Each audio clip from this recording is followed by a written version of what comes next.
Okay, I see the hour, so no acknowledgement and so on, so I'll start with the issue. I think it is kind of an interesting issue. At least what's interesting for me is something paradoxical, or if something which I think one way and it's turned out to be another way.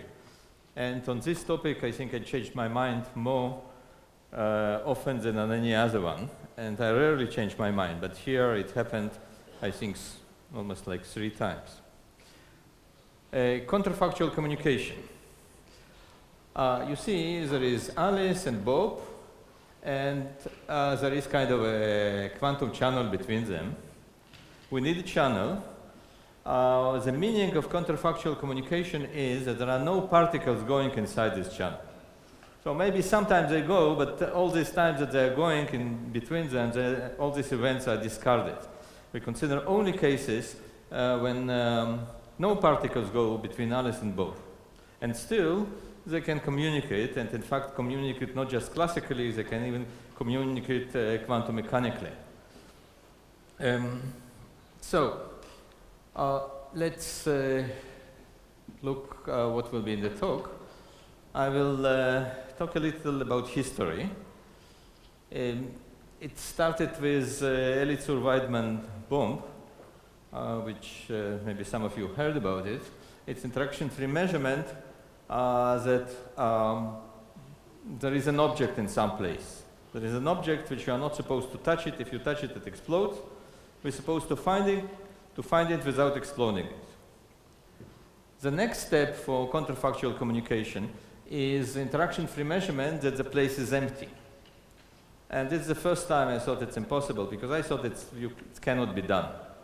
You can find an object without being near the object. This is the Lev Vaidman method. But it didn't work for empty space. You couldn't find that the space is empty, particular space, without being there. But I will show how to do this, so it looks like that we can do it. The next step is to combine these two things together, and I will show some simple method. This simple method, which in fact I found only recently, anyway, it's not efficient. To make this counterfactual communication efficient, we need to add some other paradoxical quantum phenomena, the Zeno effect. So if we combine it with Zeno effect, then we can make this communication very, very efficient. And moreover, we can make this communication bidirectional. And we can make this communication not for quantum states. So we can make teleportation in 2 directions using this method without particles standing between them. So, and then I'll come to a conclusion that all this is very good and very strange and very amazing. And then I will give another part of the talk. I will discuss experiment a little, in which we ask photons, and are they really were not in this channel? Because I say that in this counterfactual communication there are no photons going from Alice to Bob or from Bob to Alice.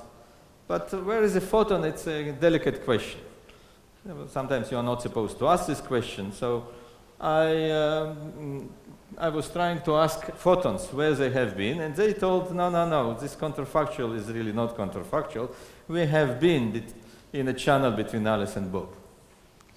Now, to understand, this was kind of very strange, because logic tells us that they couldn't be there. So the only way I could kind of make sense out of it, it's essentially from my PhD with Aharonov, the 2-state vector formalism makes sense out of this photon answer that they have been there, although they couldn't be there. So it will be, I changed my conclusion 1, saying, no, it doesn't work, and we'll put conclusion 2. About a year ago, I was talking to Aharonov, trying to tell him that, look, it's a very nice thing, but it cannot be done. And he didn't believe me. I persuaded him once, persuaded him a second time, but then we found a way how to modify this. So there is a modification of the story.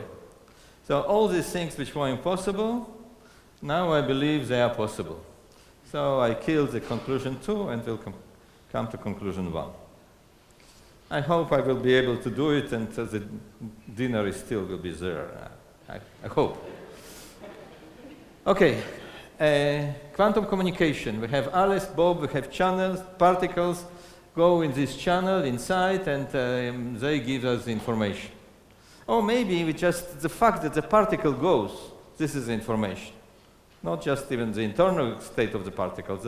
Just if we send the particle or don't send the particle, this is a kind of information. Counterfactual communication. We have channel. Sometimes this channel is pretty complicated. Maybe it's even a big channel. But no particles inside. If you look carefully inside, there should be nothing there. It's kind of it's still alive. There are still papers about this. The last one was last month. It's unknown quantum state bidirectionally teleported. In the process, there is no physical particle traveling between two communicators. So I'm not among the authors, but I think I can talk about this because I think essentially the same task I did in this comment, in fact fighting these people before, 3 years ago, in which I moved, here there is state of Alice, state of Bob, and then the state of Bob go to Alice. And now I didn't consider really bidirectional, but Alice had this ready state. The ready state of Alice went to Bob. This ready state can be not something special, so then it's bidirectional teleportation. I hope I will kind of roughly explain how it's done. But bidirectional, of course, it's kind of nice that you do teleportation both ways, but it's not really very important. Teleportation one way, I think this is kind of very strange phenomenon. If it's one way, two way.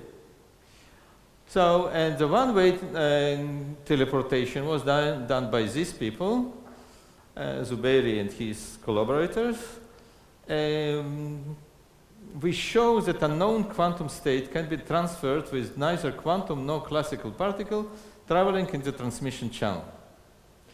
Now, I'm not sure that the credit is right, because another collaborator of these people, they worked together before, published a year before them in, not published a year after, but put on archive year before, this paper which essentially does the same. The first protocol for transporting an unknown qubit counterfactually, that is without any physical particles traveling between Alice and Bob. No classical channel and no previously shared entanglement. Now, of course, teleportation is great, and this is maybe the most amazing thing, but I think moving any kind of information from Alice to Bob without a carrier, this is kind of the strange. So even classical counterfactual communication, this is kind of the first and maybe the most important strange paradoxical phenomenon. And this appeared in this paper, but now they all together, Salih, which was taken out, and Zubairi and others are all together. And they say information can be transferred between Alice and Bob without any physical particle traveling between them.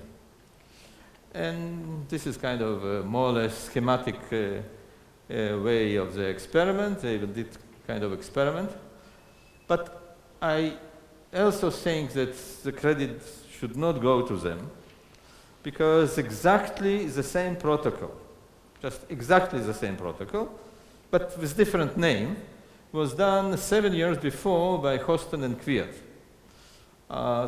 They call it counterfactual quantum computation through quantum interrogation for all kind of reason. They didn't want to say interaction free, but this is exactly the same protocol as here. So,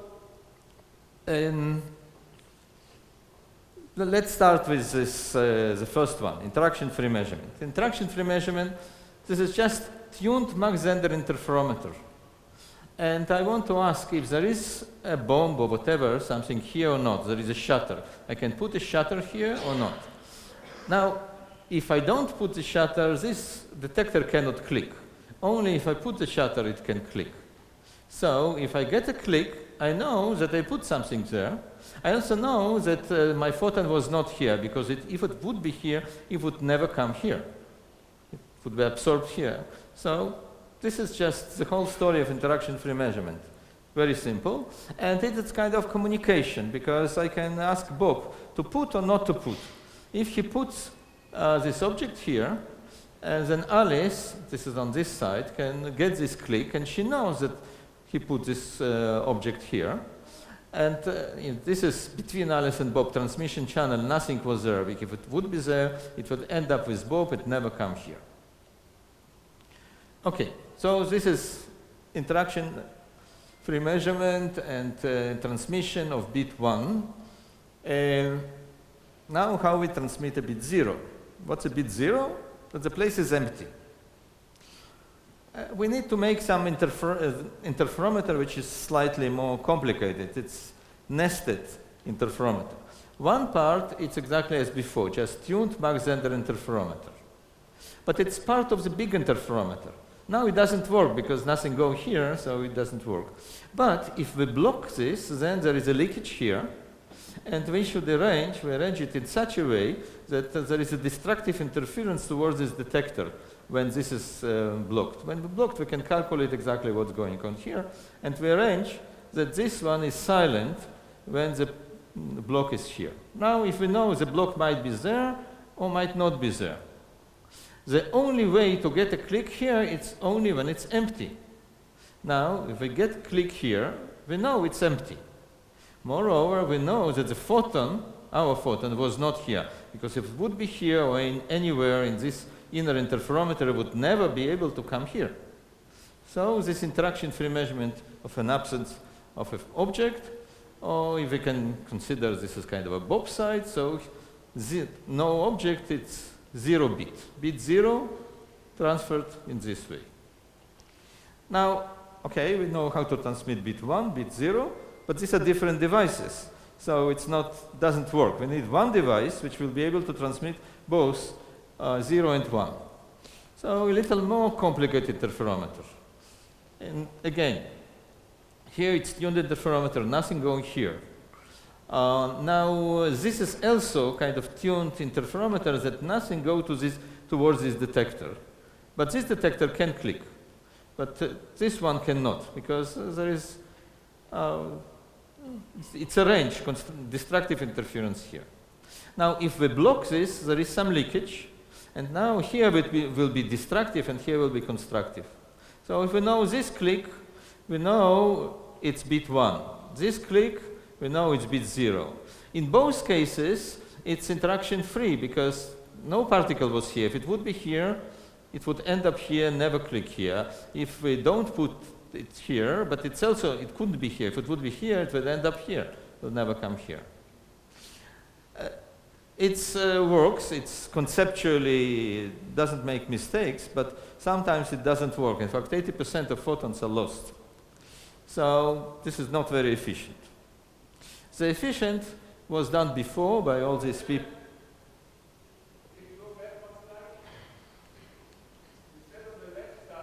Oops. I don't know what's... Yes? On the left side, it says that there is a leakage between one of the lines, here on this line. Yeah. There's a leakage. There is no leakage on the right side? Yeah, yes, this is very tuned interferometer.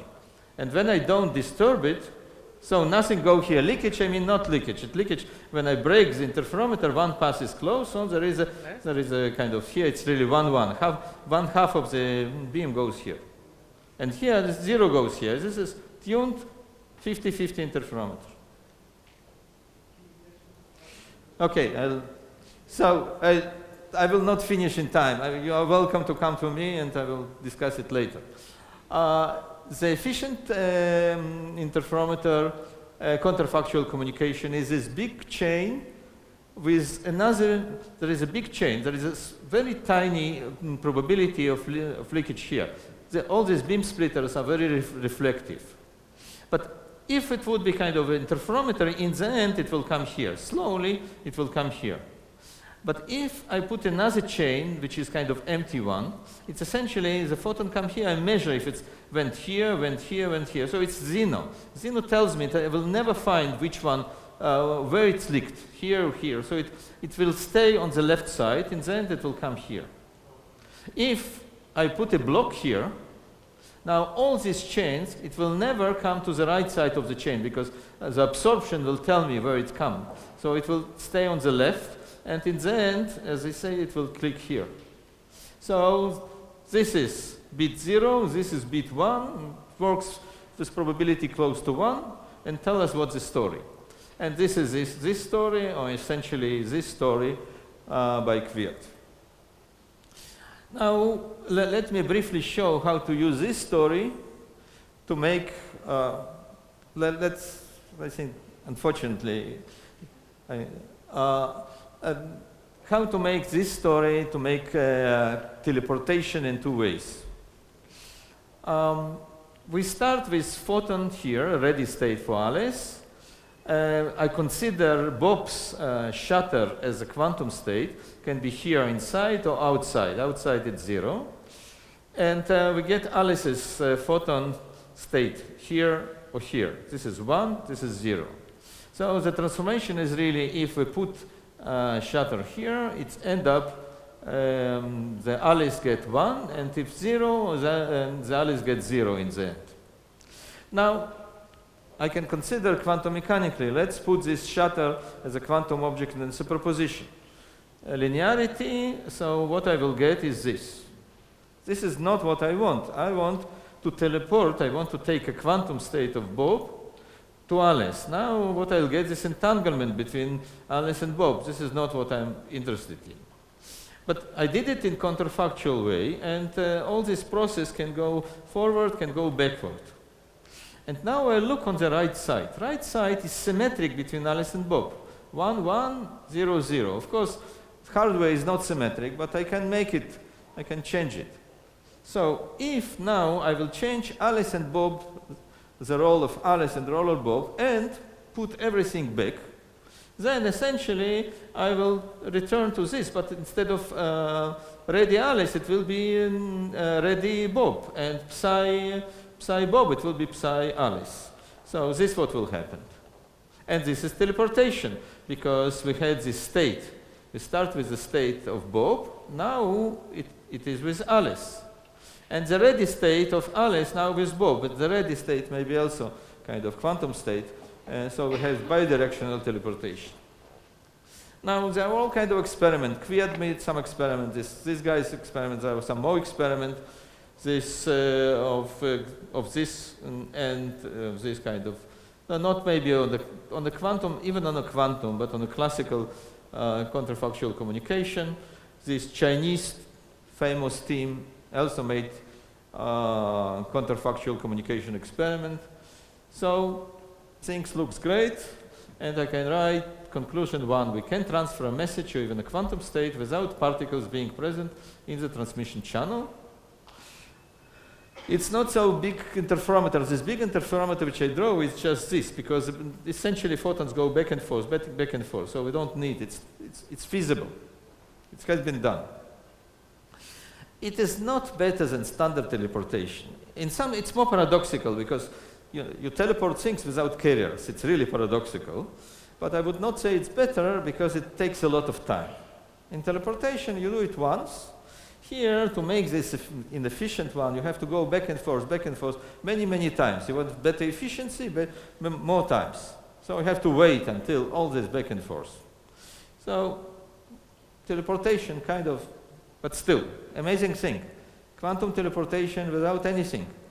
Just that it could have been there. Counterfactual that it could have been there, it's enough for a process. Okay, but I didn't believe it. So it took me like 2 months to look on this Kviat paper to find out how I can attack it. And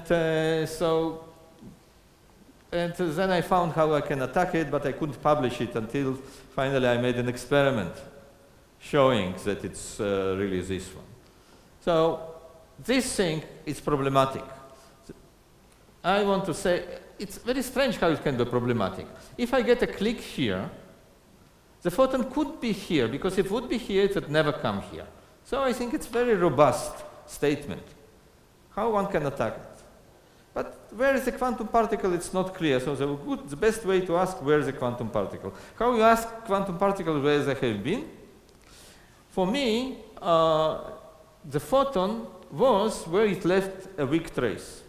So I have to make an experiment and to check where the photons leave a weak trace. Unfortunately, until today, no one made this kind of experiment. So instead of leaving a weak trace on an environment, I kind of asked the environment to leave a weak trace on the photon and look on the trace on the photon. It's conceptually not as good, but more this is maybe why there is so much discussion about this. So, and the picture which I got in my experiment, and also in my theoretical analysis, is this, which is kind of strange. That this photon, which started here, ended up here, was indeed on this side, which is kind of normal, but it also was inside the inner interferometer. It never entered, never left, but it was inside. The trace it's left, there is a trace here, exactly of the same size as the trace here. So I cannot say that it was here, but not here. So I think it was here, so it's not counterfactual. So this is our experiment in Tel Aviv. One of my ex-students was involved in another experiment. Our experiment was with continuous light. This was done with single photons. It was another experiment was done with neutrons, but then I looked carefully on their result and I saw that they support this picture, but everywhere in the paper itself is written that it's not the picture. So if you look together with my comment, then you can look at it as support. Here, everyone, they said that this is nonsense. It cannot be that particle never enter and never leave. So, okay. How to make sense out of this? Because it's very strange. Unfortunately, two-state vector formalism is the only one which gives this kind of strange picture. This is a strange picture. How the particle can be here without being here and without being here. So this is a pre- and post-selected particles. For pre- and post-selected quantum particles, there is this normal quantum state, and my PhD with Aharonov, and Aharonov started this idea even before, that we have to consider also backward evolving wave function. So one forward and one backward. The post-selection give us kind of quantum state going backward in time, and we should consider them on equal footing. If the particle pre- and post-selected, there is a time symmetry in physics. So there is no reason. Post-selection is not less important than pre-selection. And the trace, so weak trace, or whatever it is really depend on both of them. A weak trace appears only in the overlap of the forward and backward evolving wave function. If you have pre- and post-selected particle and there is only forward or only backward, the particle is not there. The pre- and post-selected, it's only where there is forward and backward evolving wave functions. So look here, the time now, we start from the top, so the time kind of go back down. This is a normal wave function which I draw all the time. But I say that the click here makes a forward evolving wave function too. So here I got a click, backward evolving wave function. Now, why is this way? Because this interferometer is really tuned. You remember, this is a tuned interferometer. Everything from here go here. So if it would from here, it should go here. Everything is time reversal. So my forward has this picture. Two together, you see overlap is on this side, here, but also inside. Not here and not here, because here only forward, here only backward. So this is kind of explanation why I got this weak picture, and also philosophically, pre- and post-selected particles only in the overlap of the forward and backward evolving wave function. So the particle was here, it left a trace here, so we cannot say that the particle was not here, and so this is not counterfactual. If we look on this counterfactual big interferometer, look on this one element. we have this backward evolving. It's not here. There is no forward, so there is no trace here. There is no trace here, but there is a trace inside. Here they meet forward and backward, and this is really the transmission channel between Alice and Bob. It's just here. So there is a trace here. If there is a trace here, we cannot say that the particle was not here. So both forward and backward wave function are present in the transmission channel. The photons left trace in the transmission channel, so it's not counterfactual. So I wrote many papers trying to fight all this. There are several. This is PRL answer to nature of Kviat. This is comment to PRL to Zuberi. This is physical review on this counterfactual teleportation. In fact, I analyzed more. There were more counterfactual protocols, and they all had this property. In all of them, there was this weak trace. So I was pretty sure that it cannot be done. So the conclusion too, we cannot transfer a message or a quantum state without particle in transmission channel, or without trace there. But then, as I said, I talked to Aronov, and he talked me out of it. We found a correction. We found a way that we can do something different. And you see, this was a problem. I said that here the particle was present, so I cannot say it's counterfactual. So this method is not good. How to correct this method? To make it double. There is one and one more, exactly the same. Here it's also there is this tuned interferometer, and they're connected by double-sided mirror. Everything from here go here. Nothing now go from here. But if something would go here, it will be reflected here. So now, what I have to do clearly, the photons which come here cannot be on the right side because there is no way for them to go through. But I arrange in such a way that when I block this, then of course there is something going here. I block this, then what come in will continue go here. And then I arrange that nothing go here, so this cannot click when it's blocked. And I arrange the Bob either put two shutters or put nothing. So if you put two shutters, this cannot click. The only way to click, it's only when it's both empty. When it's both empty, we know that the photon, that this is empty. But now I can say the photon was not here because it couldn't be here. If it would be here, it will not end up here. Moreover, this was before. What's important, that the wave function forward and backward never meet on the right side. This is a forward evolving wave function. It's only inside the first interferometer. And the backward only inside the second one. They never meet. So they're never on the right side. So there is no trace on the right side. So the trace is only here. So in this way, the photons left no trace on the right side. And so it is counterfactual. And now, in fact, all these other protocols can be repaired exactly in the same way, almost exactly. All what we have to do, they have these elements which were not good because there was a trace inside. So all these elements have to be doubled and put together by this double-sided mirror. And then what will happen, here will be forward and here will be backward, they'll never meet, no trace here. So all these protocols can be easily repaired. And they will be all counterfactual, there will be no trace in any of them. And so now I can say we can transfer a message to even quantum state without particles being present in the transmission channel. Maybe one thing I can add, because I think it's still unacceptable. I believe in causality. It cannot be such a thing that how we can send information or get information from one place to another without carriers.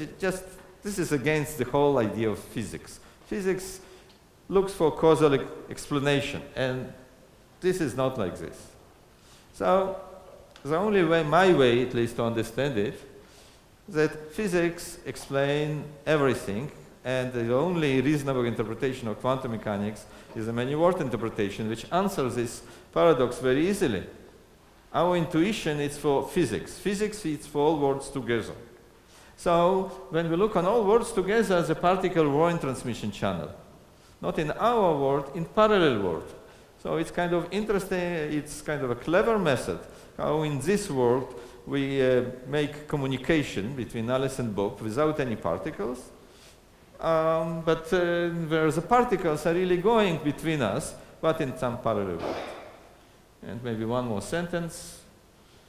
If somebody is interested, please come to me. Thank you.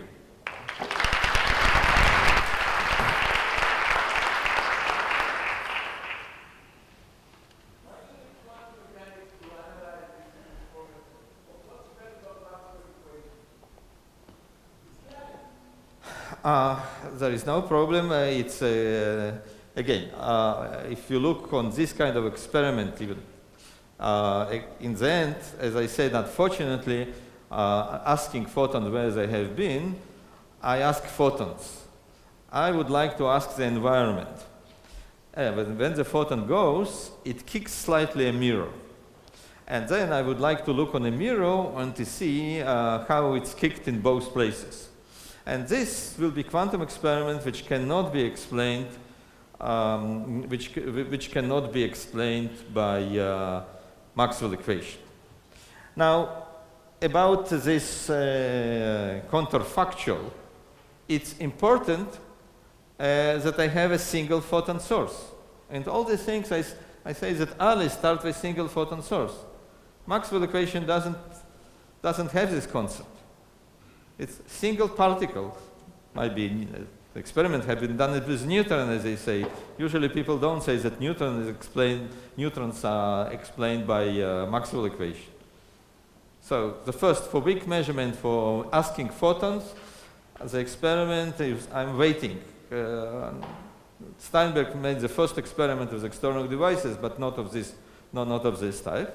And for the story which I just gave about the counterfactual, I need the concept of a single particle. So of course Maxwell equation is not relevant here. What happens when the communication channel is not perfect? There are different kind of imperfections. And I think it's of interest that that some of the protocols are, if everything is ideal, that it's absolutely counterfactual, no trace whatsoever. In some others, there is kind of a trace. Now, I think I have a reasonable definition.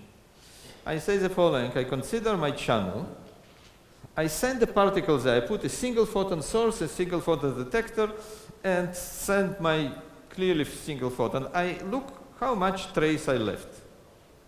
If the trace in the protocol is infinitely small, any number smaller than this single particle trace, I say it is counterfactual. This is kind of my practical definition of counterfactual. And this is what is, I thought it's impossible until this latest work with Aronov, and now I know how to do this. What? In fact, there is some Chinese group which kind of trying to do this with my guidance. It's in progress. So you double in the last example, you double Alice and Bob, right? You have two Alices and two Bobs. Somehow I didn't get. Can you slowly repeat it, maybe more slowly? You want me to, like this one or one before? This one? Yes. Yes. So you double Alice, you have two Alices and two Bobs. No. Alice, everything, here there is a line. I didn't draw this time. Here there is a line. Everything on the left is Alice. Everything on the right is Bob. So O in Bob's side. So Alice, And in fact, we don't really, it's easy to explain it when I double. In fact, I can put it together, it will be easier. It will be Michelson interferometer instead. So I don't even need to double it. You just kind of, you can make a mirror rotation, it will be the same device, it will work the same way, and I just put it once. All this picture, you can just collapse it into one, just fold it. And this experiment still will work. But anyway, conceptually, Alice on the left side, and even this other one, everything, you draw the line, and everything on the left is Alice, everything on the right is Bob. Okay, then I have no question, but my question was how they communicate the top and the bottom. If you're saying that Yeah. it's the same, then it's answered. Yeah.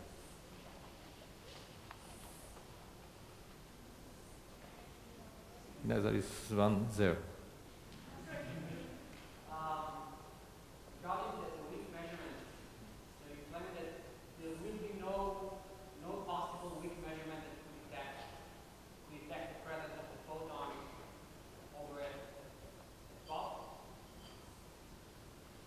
or over wherever the empty spot is. There's no possible weak measurement anytime.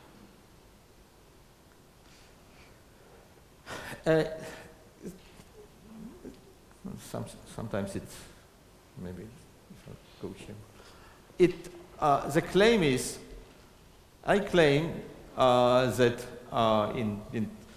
of course I claim that in this experiment the photon is not present here. The physical meaning is that this mirror will not be kicked at all. I can look on these mirrors and this mirror, repeat it many times, and see that they change their quantum state. And this mirror will not change their quantum state. This is the meaning of that the photon was not here. You can call it, in practice, in all this experiment trying to show this, it was really kind of weak coupling arranged in different places and then looked on this photon. For example, they changed their frequency and they looked on change of frequency. I wiggled it a little, so I changed a little direction with different frequencies. So this is what I did with weak measurement. But this is how I did the experiment. The conceptual claim is that no kick on the mirror and anything else happened in this area because the photon was not here. And it's different from this case. Yes, from this case.